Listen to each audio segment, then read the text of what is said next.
लाहौर शहर का AQI कम होकर 159 पर आ गया। सीनियर सूबाई वजीर मरियम औरंगजेब ने कहा है कि हम पहली बार अपनी मकामी आलूदगी पर खुद काबू पा रहे हैं।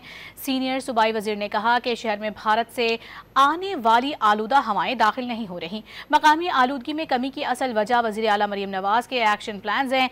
EPA की 24 घंटे मॉनिटरिंग, सनती इंस्पेक्शन और सर्च ऑपरेशन ने सूरत हाल बदल दी है। धुआं छोड़ने वाली 800 से ज्यादा गाड़ियां रूट से हटाई गई हैं।